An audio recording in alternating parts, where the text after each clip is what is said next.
ಅನ್ನ ತುಪ್ಪ ಉಣ್ಣತಿಲ್ಲ, ಅವ್ರು ನಮ್ ಬಗ್ಗೆ ಕಾಳಜಿ ಮಾಡತ್ತಾರು.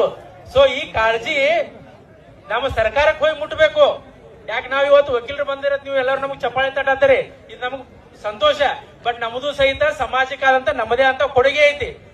ಯಾಕೆ ನಾವೇನು ವಕೀಲರ ಮ್ಯಾಗಿಂದ ಬಿದ್ದಿಲ್ಲ, ನಾವು ರೈತರ ಮಕ್ಕಳ. ನಮ್ಮ ಕಡೆ ಬರೋರು ರೈತರ ಬರೋರ, ಇಲ್ಲಂದ್ರ ಹೊಲಕ್ಕೆ ಕೆಲ್ಸಕ್ಕೆ ಬರೋರು ಕೂಲಿಕಾರರ ಬರೋರ.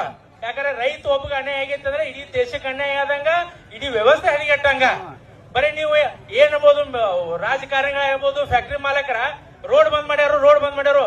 ಸಾಹೇಬರ ರೋಡ್ ಬಂದ್ ಮಾಡಿದ್ದ ಅಷ್ಟ ಅಲ್ಲ, ಇಲ್ಲಿ ಏನೈತಿ, ಒಂದ್ ಸಿಮೆಂಟ್ ಗಾಡಿ ಹೋಗುದಿಲ್ಲ, ಒಂದ್ ಬಸ್ ಹೋಗುದಿಲ್ಲ, ಒಂದ್ ಪ್ಯಾಸೆಂಜರ್ ವೆಹಿಕಲ್ ಹೋಗುದಿಲ್ಲ. ಇದರಿಂದ ಸರ್ಕಾರಕ್ಕೆ ಎಷ್ಟು ನುಕ್ಸಾನ್ ಆಗತೈತಿ, ನಮಗ್ ರೈತರ ನುಕ್ಸಾನ್ ಆಗತೈತಿ ಅಂದ್ರು ಇದು ಸರ್ಕಾರಕ್ಕೂ ನುಕ್ಸಾನ್ ಆಗತೈತಿ. ಇದು ರಾಜಕಾರಣಿಗಳಿಗೆ ಮತ್ತ ಶುಗರ್ ಕೇನ್ ಲಾಬಿ ಏನೈತ್ಲ ಇವರ ಅರಿವು ಬರಬೇಕು. ಇದು ಮೂಲತಃವಾಗಿ ಸರ್ಕಾರದ ಆರ್ಥಿಕತೆಗೆ ಹೊಡೆತೈತಿ, ನಮ್ಮ ಕಬ್ಬು ಬೆಳೆಗಾರರಿಗೆ ಮಾಡುವಂತ ಅನ್ಯಾಯ.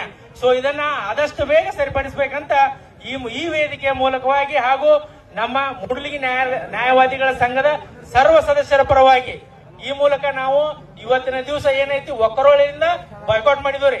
ಇವತ್ತು ಅಲ್ಲೂ